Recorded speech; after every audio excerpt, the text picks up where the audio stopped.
Good morning, students. Welcome to the SST class. In last 2 weeks we read some chapters of SST, Social Studies, and both of them were about history.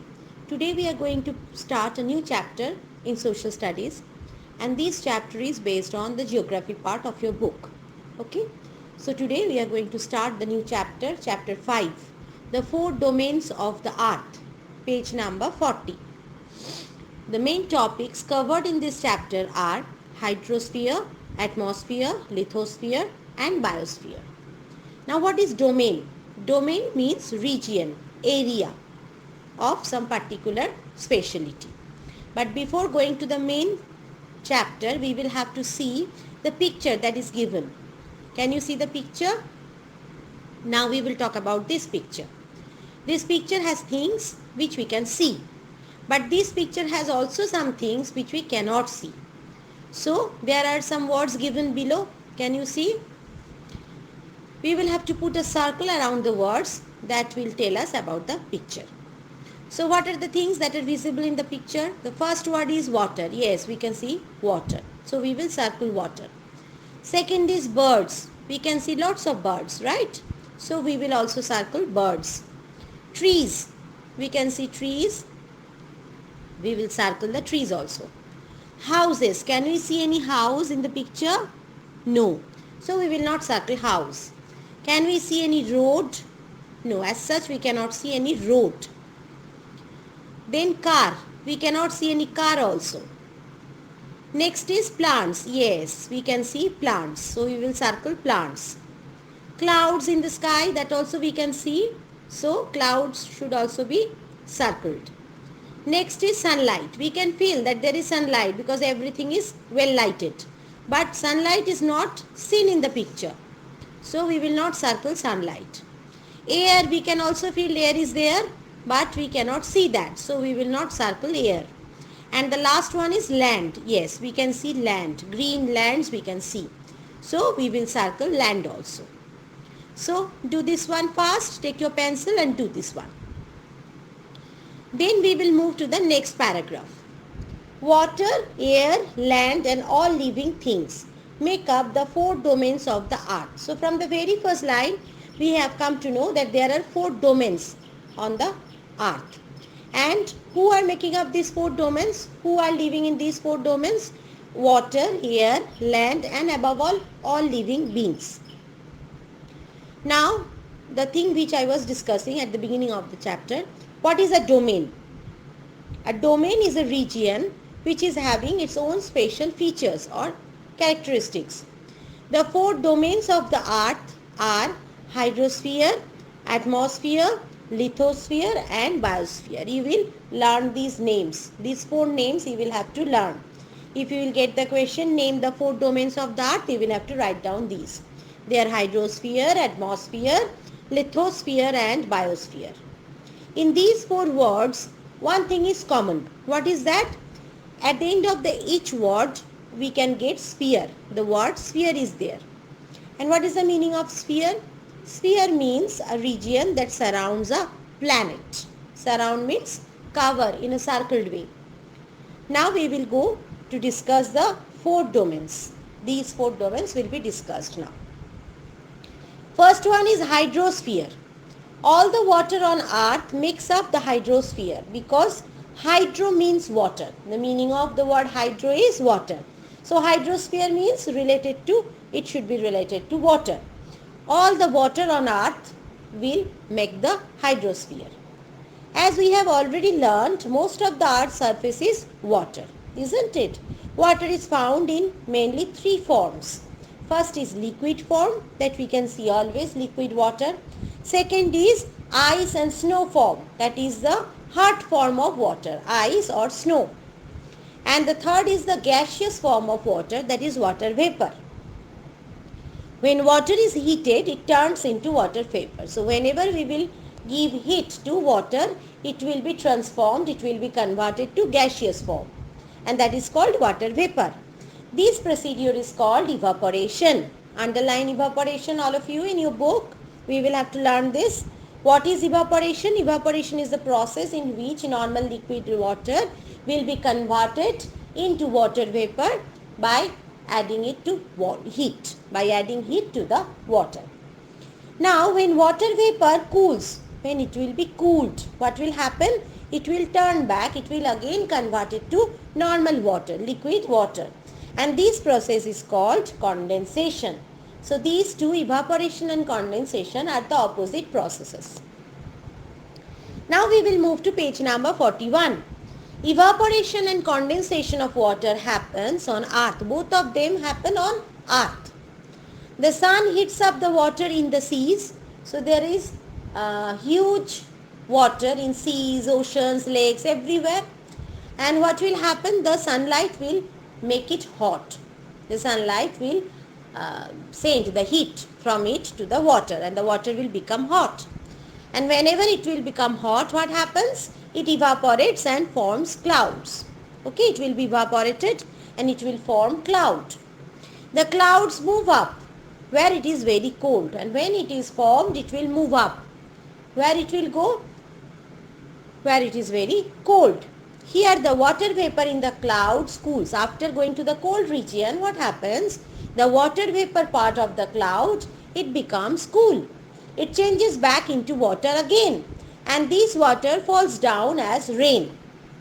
And if the place is very cold region, then it will fall down as snow. This procedure is called precipitation. Okay, you will underline precipitation also. Some rainwater falls on the seas, lakes and ponds. Some seeps into the ground, on the ground. So some of them will fall on the sea, lake and ponds, that is the water body on the earth. And some of them will seep, some of them will fall inside the ground. They will fall on the ground and they will go inside the ground. And some fills the rivers from where it flows into the sea. The sun again hits this water. This continuous change of water on earth is called the water cycle. So the way water is getting changed everywhere, every time, it is called the water cycle. This formation of cloud, again falling down as rain, again falling on the seas and water, again getting hot by the sunlight, and again forming rain. This continuous cyclic process is called water cycle. Okay, so you will follow the diagram that is given on page number 41 step by step, and it will also be helpful to understand the water cycle. Water is essential for life to exist on earth. We all know that. Water is the first necessity for our life. Living things cannot do without water. Now we will study atmosphere. The second domain is atmosphere. What is atmosphere? As all of us know, the earth is surrounded by a layer of air called the atmosphere. Now what is the meaning of the word atmos? Atmos means vapor or gas. Okay. So the entire earth is surrounded by a layer of air, and this layer of air is called atmosphere. The atmosphere is made up of many gases. Of these, nitrogen is the most, followed by oxygen. So the most greater number of gas that is found in atmosphere, the highest number of amount of gas that is found in atmosphere is nitrogen. And thereafter, who will come in the second place? It is oxygen. Other gases, water vapor and carbon dioxide, form a very small part of the atmosphere. The diagram on the next page, that is page number 42. You can see one diagram. All of you move to page number 42. Can you see the circle shaped diagram? Here the diagram shows that the inner part, most of the highest part of the circle is covered by yellow color, and yellow color is representing nitrogen. The next part is showing the oxygen, the green colored oxygen. And a small part, orange colored, is given just like a strip, a small strip. It is showing water vapor and carbon dioxide. So from this diagram you can understand that nitrogen is the highest amount of gas that is available in atmosphere. The atmosphere blocks out the harmful rays of the sun and only lets in rays that are necessary for living things. So it is very helpful for us. It is blocking the harmful ray of the sun and only allowing those rays which are necessary for our life. When we breathe in, we take in oxygen from the air. People and animals need oxygen to survive. So not only human beings but also animals, they need oxygen to survive. We breathe in oxygen. The third domain is lithosphere. The lithosphere is the solid part of the earth. Lithos means stone. Okay, so it means the hard part. The earth has 3 layers. Very important thing, you will have to remember, there are 3 layers in the earth. The crust, what is the first layer called? It is called the crust. The second one is mantle and the third one is core. Okay, so these are the names of the 3 layers of earth. The crust is the outermost part, that is the surface.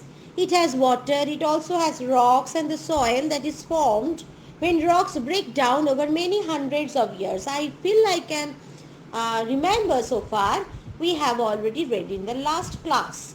In the last, not in the last class, I mean in the last year. That is in class 3 you have already learnt this. That when the rocks break down over many hundreds of years, they form the small part, that is the soil, and these things they used to help to form the entire lithosphere. The mantle is the next layer. The second layer is called mantle. Its upper part is hard rock. So the upper part of mantle is hard rock, which too is part of the lithosphere. The innermost layer of the earth is called core. Can you see the yellow part in the diagram, the 3 layers of the earth on page number 42? Yes, the innermost layer of the earth, that is the yellow colored part, it is called core. It is very hot. It is so hot that the rocks have melted. It is a molten part. The lower part of the mantle, which is next to the core, is also molten rock. The molten rocks keep moving all the time. But we usually cannot feel this movement because it happens very slowly and gradually, and that is why it is not felt by us. Now many essential things that we need, such as iron and coal and all these minerals, they are found in the rocky layers of the earth. When rocks break down over hundreds of years, what is formed? Yes, soil is formed. All plants grow in this soil. Okay, so soil is must for growth of plants. Now we will move to page number 43. The last domain is there. It is called biosphere. The biosphere is the part of the earth's surface and atmosphere in which plants and animals can live, because bios means life. So we are getting the meaning in every part, in every domain, right? Living things from the smallest ones that we cannot see to big plants and animals have their own special type of environment in which they can live and they can grow. We have already learned these things in science, and these things is called their habitat. The earth has many different kinds of habitats. The great variety of life on earth exists in these different habitats. Can you see the pictures that are given here below this paragraph? 4 different kinds of habitats in the biosphere are visible. One is underwater, one is jungle, one is desert, and the second one is the watery one for tiny organisms that can only be seen with the help of a microscope. Okay, so this is all about the chapter. Now we will move to page number 44. And like the previous chapters, we will discuss the objective part of our exercise, and we will do the question answer part in the copy work as we usually do. But these exercise objective part you will do in your book only. You will not write down those answers in the copy. In the copy, you will only write down the question answers that I am sending you. Is it clear to all? Okay. Now let us follow the first one. Match the following. What is the first one given? Hydrosphere. We have already learned hydro means water. So it will be matched with number C. All the water on earth. One will go with number C. Second one is atmosphere. That also we have learned. Atmosphere means layer of air. So it will be matched with number D. Number 2 will go with number D. Third one is lithosphere. That is the solid part of the earth. So It will go with number A. And the fourth one is biosphere. Biosphere means the part of the earth's surface and atmosphere where plants, animals and all organisms, living organisms live. So number 4 will go with number B. So that's all about match the following. Now we will move to fill in the blanks. First one. The gaseous form of water is called dash, dash, double dash is given. So what will come here? The gaseous form of water is called water vapor. Number 2. The dash dash keeps circulating the water on earth. What it is called? Water cycle. Number 2 will be water cycle. Number 3 is people and animals need oxygen to, yes, survive. Number 4, the earth has dash layers. How many layers are there? 3. So the earth has 3 layers. Number 5, the place where a particular type of animal or plant is normally found is called its dash. What will come? Habitat. The answer will be habitat. So again, that's all about fill in the blanks. We will not do number C. One number C crossword is given in your book. You don't have to do this one because here you will have to write down the clues, which is not important. We will move to number D. Choose the correct answer. First one is water is found in 4 or 3 forms. What will be the correct answer? Yes, water is found in 3 forms. Number 2, the largest amount of a gas in the atmosphere is nitrogen or oxygen. We have already seen that diagram. The answer will be nitrogen. Number 3, the innermost part of the earth is hard or molten rock. The innermost part of the earth is molten rock. We have learned that also, right? In page number 42, we have learned that. The earth has many different, only a few habitats. Many different will be the answer. The earth has many different habitats. And the last one is life is found on the surface of the earth or on the mantle of the earth. We know mantle is the second part of the 3 layers of earth. So the answer will be surface. Life is found on the surface of the earth. So that's all about the chapter. You don't have to prepare this chapter for your upcoming exam. You just write down the answers in your book and copy and keep it now. After the exam, you can prepare this chapter. Okay? And you will write down the question answer part in your copy. Only the question answer part. Not these objectives. You will do these objectives in your book. So that's all about this chapter. Take care and stay well. Bye.